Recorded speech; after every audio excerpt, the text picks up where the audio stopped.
이런 게 새로 나왔고 이건 이렇게 좋은 겁니다 라고 혁신적인 겁니다. 광고를 통해서 학습을 시키려고 하는 거지. 소비자를. 왜곡시키는 거야. 그래야 그걸 사니까. 근데 실제로 봐. 써보니까 좋은 거 같거든. 좋은 게 아닌데. 내가 했잖아. 건조기가 그런 케이스라고. 좋은 거 같아. 근데 좋은 게 아닌데. 모르는 거야. 건조기가 삶을 얼마나 망가뜨리는지 네가 모르는 거지. 어떤 거요? 그러니까 편리를 통해서 뭘 하나 얻잖아. 그럼 뭘 잃는다라는 걸 반드시 생각해야 돼. 그럼 뭘 잃을까? 생각해봐야 돼. 사용자도, 판매자도.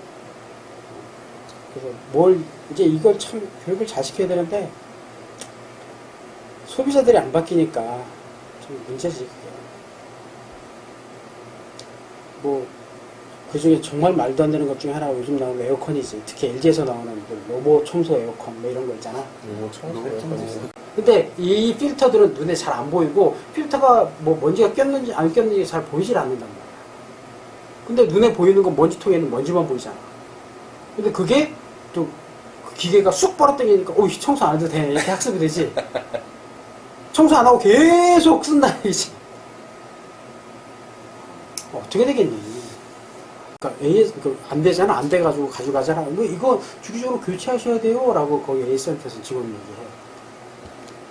당연스럽게 2만원, 2만 5천원짜리 요만한 필터 하나를 그렇게 사갖고 하고 사람들이 그거 물론 세척할 수 있게 돼 있는 건데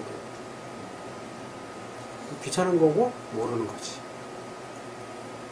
위치 신호만 나와 있지 감지만 되어 있고 연결 정보 여기 이제 이게 만약 실제 이게 이 자동차의 매뉴얼이라면 트러블슈팅 매뉴얼이라 그러면 여기에 조치사항이나 이런 것들 보면 이런 경우에 뭘 교체하라, 뭘 어떻게 조치하라 이런 디스크립션이 나와 있을 거라고. 그럼 그걸 보면 시스템이 어떻게 설계가 되어 있구나라는 게 유추가 가능한 거야.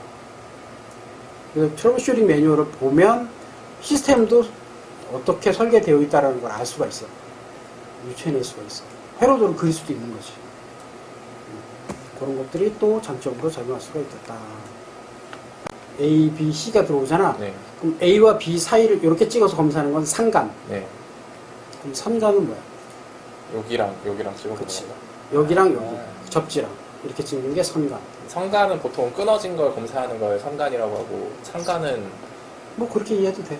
상간은 통하는지, 이게 이렇게 통하는지. 아니 상간 전압. 상과 상 사이의 전압을 측정하는 게 상간 전압. 응? 그럼 선간 전압은 예를 들면 봐봐. 115V 220V로 얘기를 하자. 220V 우리 전력을 쓰잖아. 220V라는 전압은 삼상이 이 건물에도 삼상이 들어와. 220V 삼상이 들어온단 말이야. 이렇게 A, B, C 상이 들어와. A, B, C 그 다음에 접지 네 가닥이 들어오는 거잖아. 그럼 220V는 어떻게 측정했을 때 220V가 나오는 거야? 두 개를 꽂았을 때? 이렇게? 네. 이러면 안 된다고. 아니에요? 네, 그렇게 알고 있어요. 지금 우리 벽 콘센트에서는 두 개밖에 없잖아. 네, 네. 그쵸. 이 두 개가 이 네 개 중에 어떤 거야? 세 개 중에 하나 아닐까요? 두 개? 이 A, B, C 접지. A 접지 이러시. 이 셋 중에 하나랑 접지야. 즉 선간 전압이야. 여기서 선간 저항 정ገብ이라는 거는 센서에도 전력이 들어가잖아. 그래서 전류가 들어가. 그럼 센서로 가는 라인과 돌아온 라인 요 두 개를 저항 점검하라는 뜻이야. 이게 선간이라는 말을 여기다 쓰면 안 돼. 센서 저항 점검이라고 해야 돼. 여기 선간이라는 게 의미가 없어. 그래서 언더커버를 분리하고 모터 센서 분리하고 아무튼 여기에 이렇게 약자로 표시된 것들 보면 대부분은 누가 봐도 이해할 수 있는 정도의 표시를 하거든. 이렇게 볼 때 이제 이걸 설계한 사람만 알아보게 쓰진 않아. 뭔가 의미가 있는 코드로 이렇게 만드는데 온도 반드시 확인해서 그 온도 안에서 측정을 해야 하고, 그리고 이 센서 같은 경우에 이제 교체할 일이 생기잖아. 네. 그럴 때 반드시 확인하고 교체해야 돼. 근데 예를 들면 이게 참 항공기 부품도 아무래도 정밀도가 가장 높은 부품이기는 하나 항공기 부품도 예를 들어서 이제 시간이 지나면서 뭐 이렇게 부품을 납품받아갖고 내가 작동을 해보면 혹은 사용을 해보고 센서 같은 거 어떻게 테스트를 해보면 이전에 사용하던 제품과 전치가 달라. 그럴 수 있어. 같은 기능을 하지만 다른 아니, 회사에서 아니, 같은 부품이야.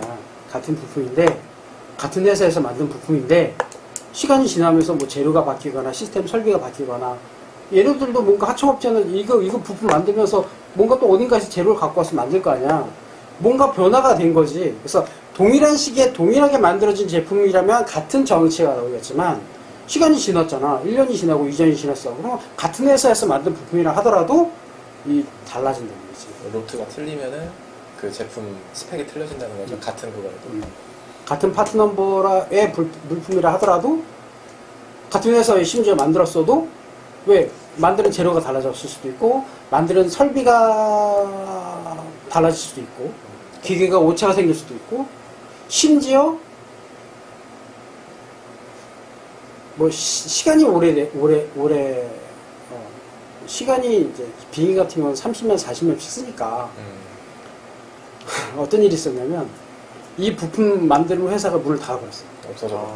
구형 항공기를 나도 오래 만졌기 때문에 그런 일이 좀 나도 많이 겪어봤고 심지어 예전에 만들어진 부품을 최신 부품으로 다시 대체를 해야 되는 이런 그러니까 왜냐면 그 부품이 더 이상 나오질 않아서 검증을 누가 해요 그런 내가 해야지. 그거에 대해서 아는 사람이 나밖에 없는 거예요. 그렇게 해서 대체를 하는 과정에서 시스템을 바꿔야 하는 이런 상황도 있었어. 그거 잘못되면 어떻게 책임을 내가줘야 되는데. 그러니까 그 과정에서 이제 기술 조언도 같이 하고 해당 업체랑 협의도 해야 하고 그래서 거의 뭐 비행기를 개조하다시피 했었지. 정말 재밌었어. 힘들었지만 많이 배우고 재밌었어. 그래서 이런 것들도 그런 이제 센서 같은 경우 특히 그런 게 더 심해. 요즘에는 자동차는 말할 것도 없고 뭐 이제 이게 등급이 낮은 기계일수록 이런 오류들이 점점 더 많아진다는 얘기지. 그래서 부품을 이제 내가 최근에 겪었던 것 중에 하나는 저 밖에 있는 그 킥보드 있잖아. 네. 저것도 다 메이드 인 차이나 중국에서 다 수입을 해오는 거란 말이야. 근데 이놈의 새끼들이 같은 회사에서 같이 주문하는데 올 때마다 부품이 달라 정치가. 이제 이런 게 매뉴얼에 분명히 있어도 실제로 껴보면 안 되니까 막 골치 아픈 거지 할 때. 그러면 어떻게 해야 돼요?